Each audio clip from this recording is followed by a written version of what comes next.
மூணார் பகுதியில் உள்ள 5 பாதுகாக்கப்பட்ட வனப்பகுதிகளை சுற்றுச்சூழல் பாதுகாப்பு மையமாக அறிவிக்கப்பட்டு இறக்கப்பட்ட உத்தரவில் மக்கள் வசிக்கும் பகுதிகள் சேர்க்கப்பட்டிருந்தால் அதை நீக்குவதற்கு உடனடியாக அரசு நடவடிக்கை எடுக்கும் என்று இடுக்கி எம்பி டீன் குரியாக்கோஸ் கூறினார். இதன் பாகமாக மூணாறில் வருவாய் மற்றும் வனத்துறை அதிகாரிகளின் தலைமையில் நடத்தப்பட்ட கூட்டத்தில் அவர் இதை தெரிவித்தார்.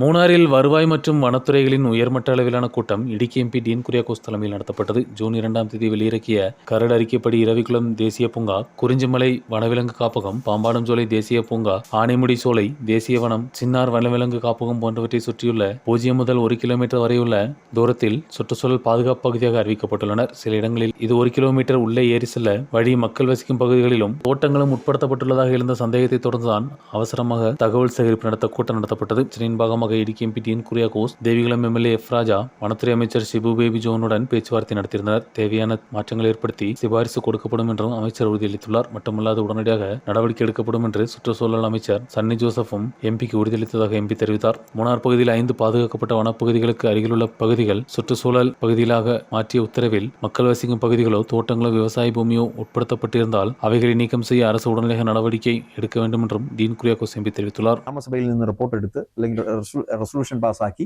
അത് കൃത്യമായ തരത്തിൽ ഗവൺമെന്റിന് മുമ്പാകെ ഒബ്ജക്ഷനായി അവർ കൊടുക്കുന്നുണ്ട്.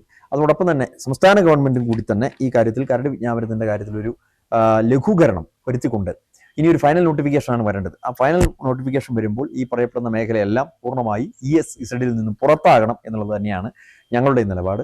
MP എന്നുള്ള നിലയിൽ ഞാനും MLA ശ്രീ എഫ് രാജയും ഉൾപ്പെടെയുള്ള എല്ലാ ആളുകളും അക്കാര്യത്തിൽ യോജിക്കുകയുണ്ടായി. തീർച്ചയായിട്ടും അക്കാര്യത്തിൽ 0 ബഫർ സോൺ അഥവാ ESZ എന്നുള്ള തരത്തിൽ തന്നെ കാര്യങ്ങൾ മുന്നോട്ട് പോകണം എന്നുള്ള ആ ഒരു അഭിപ്രായത്തോട് യോജിക്കുകയാണ്.